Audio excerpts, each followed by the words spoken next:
গল্প মাঝের দেওয়াল। মা, তুমি দিদার বাড়িতে যাওয়ার জন্য ব্যাগ গোছাচ্ছ, কিন্তু তোমাকে তো উদাস কেন দেখাচ্ছে? তোমার তো খুশি হওয়া উচিত। তুমি, দিদা, মামা, পিঙ্কি দিদি, সমু ভাইয়াকে দেখতে যাচ্ছ। না না, খুশি তো আছি, শুধু যাওয়ার আগে কি কি কাজ শেষ করতে হবে এটা ভাবছি। খুব এনজয় করবে মা, আমাদের পড়াশোনার কারণে তো তুমি কোথাও বের হতে পারো না বলে আমার গালে চুমু দিয়ে আমার মেয়ে সুকন্যা চলে গেল। ঠিকই তো বলেছে, কেউ কি বাপের বাড়িতে যেতে গিয়ে এত দুঃখিত হয়? বাপের বাড়িতে যাওয়ার জন্য তো এক ধীর গম্ভীর মহিলাও চঞ্চল তরুণী হয়ে ওঠে। কিন্তু সুকন্যাকে কি বলবো, কিভাবে দেখাবো তাকে আমার মনের ক্ষত? 20 বছর আগেরই তো কথা। আমার পৃথিবীটা ছিল কত সুন্দর। বাবা, মা, দাদা, এদেরকে নিয়ে একটা আলাদা জগৎ ছিল। যাই হোক, ভাবনার ছেদ ঘটিয়ে লাগেজ ঠিকমতো গুছিয়েছি কিনা দেখতে থাকি।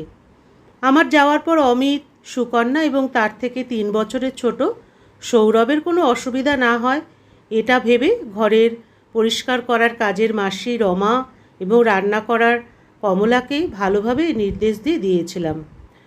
ব্যাগ গোছানোর কাজ শেষ করে আমি অমিতের অফিস থেকে ফিরে আসার জন্য অপেক্ষা করছিলাম। সৌরভও খেলাধুলা করে এসে প্রথম প্রশ্নটা করল, মা, প্যাকিং হয়ে গেছে? তোমাকে খুব গম্ভীর লাগছে, কি হয়েছে? না, ঠিক আছি বলেই আমি হাসার চেষ্টা করলাম। কিছুক্ষণ পরেই অমিতও এসে গেল। আমরা 4জন একসাথে ডিনার করলাম। খাবার শেষ হতে অমিত বলল, সুজাতা, আজ সময় মতো ঘুমোতে যাও। এখন আর কোনো কাজের চিন্তা করো না, সকাল 5টায় এয়ারপোর্টের জন্য বের হতে হবে। সব কাজ শেষ করতে রাত 11টা হয়ে গেল। শুতে যেতে গিয়ে অদ্ভুত এক কষ্ট এবং অস্বস্তি অনুভব হচ্ছিল। কাউকে কিছু বলতে পারছিলাম না যে আমার বাপের বাড়িতে যেতে ইচ্ছা করছে না। আমি ঝগড়া অশান্তির মাঝে থাকতে পছন্দ করি না। প্রায় ভাবি, শান্তি এবং ভালোবাসায় থাকাটা কি খুব কঠিন কাজ? এখন শুধুমাত্র অমিতই আমার মানসিক অবস্থা বুঝতে পারে, কিন্তু যারা রক্তের সম্পর্কের তারাই বোঝে না আমার মন মানসিকতাকে। কিন্তু এটাই সত্য যে যদি কোনো অপরিচিত ব্যক্তি হৃদয় ব্যথিত করে তবে তাকে এক মুহূর্তে ছেড়ে চলে যাওয়া যায়, কিন্তু এই রক্তের আপন সৎ সম্পর্কগুলি মনকে যতই বারবার ক্ষতবিক্ষত করুক তাদের থেকে মুক্তি পাওয়া যায় না। কাল আমি কলকাতা এয়ারপোর্ট থেকে ফ্লাইট ধরব। 2 ঘন্টার মধ্যে গৌহাটি পৌঁছে তারপর ট্যাক্সি করে মায়ের বাড়িতে পৌঁছাবো, যেখানে আবার কোনো ঝগড়া দেখার সুযোগ মিলবে। ঝগড়া, সেটাও মা ও ছেলের মধ্যে, ভাবতেই লজ্জা লাগে। রিটায়ার্ড শিক্ষিকা মা এবং পড়াশোনা করা আমার থেকে 5 বছরের বড় দাদা নরেন, গীতা বৌদি, আমার ভাইজি পিঙ্কি এবং ভাইপো সমুর মধ্যে ঝগড়া, কে ভুল কে সঠিক আমি এসবের মধ্যেই থাকতে চাই না। কিন্তু দুজনেই আমাকে ফোনে একে অপরের বিরুদ্ধে অভিযোগ করতে থাকে, তাই মনটা একটু বিষণ্ণ হয়ে যায়। মায়ের বাড়ির এই সমস্যাটা আজকের নয়। 5 বছর আগে মা যখন রিটায়ার করেছিলেন তখন থেকেই এসব চলছে। একে অপরের প্রতি স্নেহের বন্ধন কোথায় হারিয়ে গেল তা বুঝতেই পারলাম না। গতবার আমি 2 বছর আগে গিয়েছিলাম। এই 2 বছরে প্রতিটা ফোনে ওদের সমস্যা, ওদের টেনশানের কথা শুনি, অথচ আমার মা দাদা কেউ আমাকে তো জিজ্ঞাসা করে না যে আমি কেমন আছি, অমিত এবং বাচ্চারা কেমন আছে। শুধু আমার কেমন আছো বলার সাথে সাথে সবাই অভিযোগের পাহাড় খুলে দেয়। এমন পরিবেশে বাপের বাড়িতে যেতে কোন মেয়ে খুশি হবে? কিন্তু মা তাড়াতাড়ি যেতে বলেছে, তাই আমি ভীষণ অনিচ্ছার সাথে কাল যাচ্ছি। আহ, যদি বাবা থাকতো তাহলে কত ভালো লাগতো। এই ভাবনাটা মাথায় আসতেই আমার চোখে জল চলে আসে। আমি যখন 16 বছর বয়সের ছিলাম তখনই বাবা হার্ট অ্যাটাকে মারা যান। বাবার না থাকা আমার জীবনে এমন এক শূন্যতা সৃষ্টি করেছে যার অভাব আমি আজও অনুভব করি। বাবাকে স্মরণ করতে করতে আমি কখন ঘুমিয়ে পড়েছিলাম তা বুঝতেই পারিনি। সকালে বাচ্চাদের ভালোভাবে থাকতে বলার পর আমি আর অমিত এয়ারপোর্টের উদ্দেশ্যে বেরিয়ে পড়লাম। অমিতকে বিদায় জানিয়ে আমি ভেতরে চলে গেলাম এবং নির্দিষ্ট সময় অনুযায়ী ফ্লাইট ছেড়ে দেয়। যখন বাড়িতে পৌঁছালাম মা গেটের কাছে দাঁড়িয়েছিল। ট্যাক্সি থেকে নামতেই বাড়ির দিকে এক নজর দিয়ে দেখলাম বাড়ির যা পরিবর্তন দেখলাম তা দেখে আমার মন খারাপ হয়ে গেল। এখন বাড়ির এক গেটের জায়গায় দুটি গেট দেখা যাচ্ছে এবং একটাই বাড়ির মধ্যে একটি দেয়ালও দেখা যাচ্ছে। মনটাতে খুব ধাক্কা খেলাম। আমি গেটের বাইরে থেকে প্রশ্ন করলাম, মা, এ কি? কিছু না, আমার পক্ষে প্রতিদিনের ঝগড়া সহ্য করা সম্ভব ছিল না। এখন দেয়াল তুলে দেওয়া হয়েছে, অনেক শান্তিতে থাকি। তারা ওখানে খুশি, আমি এখানে খুশি। খুশি? এক উঠোনে দুটি ভাগ, এতে কেউ কিভাবে খুশি থাকতে পারে? মা আর আমার কথা শুনে দাদা এবং তার পরিবারও তাদের গেটের কাছে এসে দাঁড়ালো। দাদা আমার মাথায় হাত রেখে বলল, কেমন আছিস সুজাতা? বৌদিও আমাকে আলিঙ্গন করলো। পিঙ্কি, সমু তো ঝাঁপিয়ে পড়ে গেল। পিসিমণি, আমাদের বাড়িতে চলো। তখনই মা বললেন, সুজাতা, চল ভেতরে, এখানে আর কত দাঁড়িয়ে থাকবি?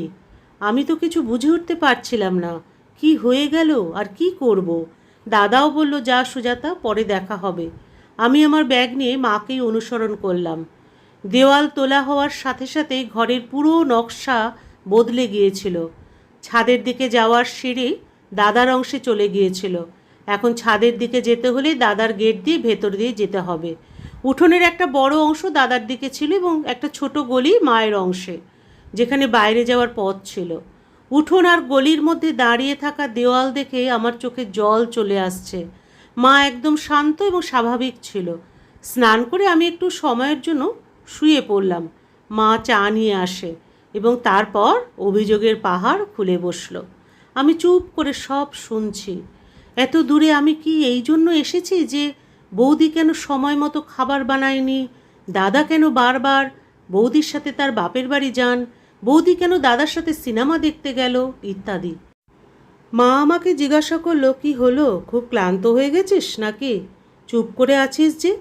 আমি আস্তে করে বললাম, মা, এই দেওয়াল। মা আমার কথা সম্পূর্ণ হতে দিল না। খুব ভালো হয়েছে, এখন আর প্রতিদিনের ঝগড়া নেই, এখন শান্তি আছে। এখন বল, কি খাবি? আর ওদের কথা উঠলেই মাথাটা গরম হয়ে যায়। আমি অবাক হয়ে মায়ের মুখ দেখতে লাগলাম। ঠিক তখনই দেয়ালের ওপার থেকে দাদার গলা শোনা গেল, সুজাতা, লাঞ্চ এখানেই করে নিস, তোর পছন্দের খাবার বানানো হয়েছে। পিঙ্কির গলা শোনা গেল, পিসুমণি, তাড়াতাড়ি এসো না। মা 1 মিনিট ভাবলো, তারপর বলল, যা, একবার গিয়ে ঘুরে আয়, না হলে সবাই বলবে মা ভাই বোনেদের মিলতে দেয় না। আমি দাদার কাছে গেলাম। পিঙ্কি, সমুর কথাবার্তা শুরু হলো। দুজনই সুকন্যা এবং সৌরভের কথা জিজ্ঞাসা করতে থাকলো এবং তারপর আস্তে আস্তে দাদা এবং বৌদিও মায়ের অভিযোগের পালা শুরু করে দিল। মা প্রতিটি বিষয়ে তার আর্থিক স্বাধীনতার কথা তোলে। সে মোটা টাকা পেনশন পান, তিনি কারোর ওপর নির্ভরশীল নন, প্রায়ই রেগে যান, সময়ের সাথে কোনো সমঝোতা করতে চান না। আমি এখানে কেন এসেছি সেটা বুঝতে পারছিলাম না। এখানে কিভাবে থাকবো? এখানে সবাই আমার থেকে বড়, আমি কাকে কি বোঝাবো? আর আজ তো প্রথম দিনই ছিল। ঠিক এমনই সময় মায়ের গলা শোনা গেল, সুজাতা, খাবার হয়ে গেছে, আয়। আমি আবার মায়ের অংশে চলে গেলাম। আমি খুব বিষণ্ণ মনে মায়ের সঙ্গে খাবার খেলাম। মা আমার বিষণ্ণতাকে আমার ক্লান্তি ভাবছিল। খেয়ে তারপর আমি খাটে শুয়ে পড়লাম। খাটের যেদিকে আমি শুয়েছিলাম সেখান থেকে মাঝের দেয়াল স্পষ্ট দেখতে পাচ্ছিলাম, যা দেখে আমার চোখ বারবার ভিজে যাচ্ছিল। নিজেদের ইগোর লড়াই মা এবং দাদা ভুলে গিয়েছিল যে এই ঘরের মেয়ে হিসেবে বাড়ির এই ভাগাভাগি দেখে আমার কেমন লাগবে। আমার মনে হচ্ছিল এই বাড়িতে আমি যেভাবে ছোটোবেলা এবং যৌবন কাটিয়েছিলাম, এখন সব কিছুই ভাগ হয়ে গেছে। উঠোনের সেই কোণা, যেখানে জানি না কতগুলো দুপুর আমি বন্ধুদের সাথে পুতুল খেলেছি, এই পেয়ারা গাছটা, যার নিচে গরমের সময় চৌকিতে শুয়ে কত বই পড়েছিলাম, ছাদের দিকে যাওয়ার সেই চওড়া সিঁড়ি, যেখানে বসে লুডো ক্যারাম খেলতাম, এখন সবই দেয়ালের ওপারে চলে গেছে। যেখানে যেতে গেলে মায়ের চোখে রাগ ভাব দেখতে হবে। মায়ের অংশে ছিল সেই জায়গাটি যেখানে পুজো পার্বণ হতো, সবাই একসাথে বসতো, এখন সেটা খালি খালি লাগছে। বাড়ির বড় অংশটা দাদার কাছে চলে গেছে। মা নিজের প্রয়োজন এবং ঘরের কাঠামো অনুযায়ী দেওয়াল তুলে দিয়েছিল। এই রকমই চলছিল। আমি যদি দাদার দিকে যেতাম, মা আমাকে ডাকতো আর বারবার জিজ্ঞাসা করতো, নরেন কি বলছিল রে? দাদা বৌদি প্রশ্ন করতেন, মা আমার কাছে তাদের সম্পর্কে কি বলেছে। আমি কিছু বিশেষ না এই ধরনের সংক্ষেপে উত্তর সবাইকে দিতাম। আমি অনুভব করতাম বাড়িটা আমার হৃদয়ের মতোই উদাসীন। আমি মনে মনে আমার চলে যাওয়ার দিনগুলো গুনতাম। অমিত এবং বাচ্চাদের সাথে ফোনে কথা হতো। পুরো দিনটাই আমার চেষ্টা ছিল যেন সবার সম্পর্ক ভালো হয়ে যায়, কিন্তু পরক্ষণেই তার ফলাফল শূন্য হতো। একদিন আমি মাকে সরাসরি জিজ্ঞাসা করলাম, মা তুমি আমাকে ফোনে এই দেওয়াল সম্পর্কে কেন কিছু বলনি এবং হঠাৎ করে কেন চলে আসতে বলেছিলে? মা বলল, আসলে গীতাকে দেখাতে চেয়েছিলাম যে আমি একা নই, মেয়ে আমার সাথে আছে। আমি দাদার কাছে জানতে চাইলাম, তুই ফোনে কিছু বললি না কেন? উত্তর দিল বৌদি, ঠাকুরজি ফোনে আর কি বলবো, দেওয়াল টেনে মা শান্তিতে আছেন, তাহলে আমাদের কি সমস্যা? আমরাও নিশ্চিন্তে আছি। আমার মনে হলো তারা সবাই তো খুশি, তাহলে শুধু আমি কেন বাড়ির আঙিনায় দাঁড়ানো দেয়াল নিয়ে কষ্ট পাচ্ছি? একদিন তো পরিস্থিতি চরমে পৌঁছালো। মা আমাকে শাড়ি কিনতে বাজার নিয়ে যাচ্ছিল। আমি বললাম, মা পিঙ্কি ও সমুকে ডেকে নি, ওদের পছন্দের কিছু কিনে দেব। মা তৎক্ষণাৎ বললেন, না আমরা দুজনেই যাব। আমি বললাম, মা ওরা তো বাচ্চা, ওদের সাথে কেন রাগ? মা বলল, আমার ওদের ওপর রাগ আছে। সে সময় আমি পিঙ্কি সমুকে সাথে নিয়ে যেতে পারলাম না। পরে আলাদা করে আমি ওদের মলে নিয়ে গেলাম, ওদের পছন্দের জামা কাপড় কিনে দিলাম। তারপর আমরা তিনজন মিলে আইসক্রিম খেলাম। আমি যখন থেকে এখানে এসেছি এটাই ছিল প্রথম এমন মুহূর্ত যখন মনটা একটু ভালো লাগলো। পিঙ্কি ও সমুর সাথে সময় কাটিয়ে মনটা অনেক হালকা হয়ে গেল। 5 দিন পেরিয়ে গেছে। আমি অদ্ভুত ধরনের মানসিক হতাশায় ভুগছিলাম। পুরো দিনগুলো দুই পাশের কখনো এখানে কখনো ওখানে ঘুরতে ঘুরতে দিন কাটছিল। আমার মন কাঁদছিল। কেউ একজনও আমার মনের কষ্টটা দেখতে পেল না।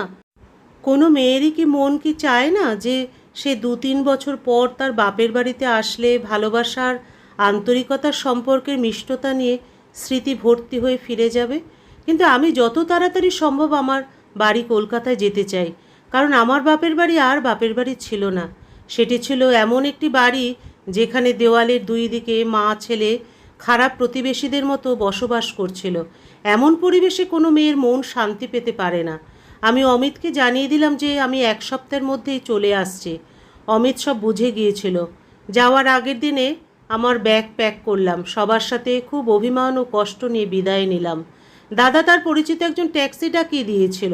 ট্যাক্সিতে বসে সিটে মাথা ঠেকে আমি আমার চোখ বন্ধ করে নিলাম। মনে হলো আজই তো বিদায় হচ্ছিল বাপের বাড়ি থেকে। বিয়ের পর যে বিদায় হয়েছিল তাতে বাপের বাড়িতে ফিরে আসার, সবার সাথে দেখা করার এক আশা, ইচ্ছা এবং ব্যথা ছিল। কিন্তু এখন মনে হচ্ছিল আর কখনোই ফিরে আসব না। এত আপন মিষ্টি সম্পর্কের মধ্যে যে তিক্ততা চলে এসেছে তা সহ্য করা খুব কঠিন ছিল। বাবার বাড়ির দাঁড়ানো মাঝের দেওয়াল বারবার আমার চোখের সামনে চলে আসছে আর আমার গাল দুটো ক্রমশ জলে ভিজে যাচ্ছে। গল্পের সমাপ্তি এখানেই। আবার দেখা হবে পরবর্তী আরেকটি গল্পের সাথে।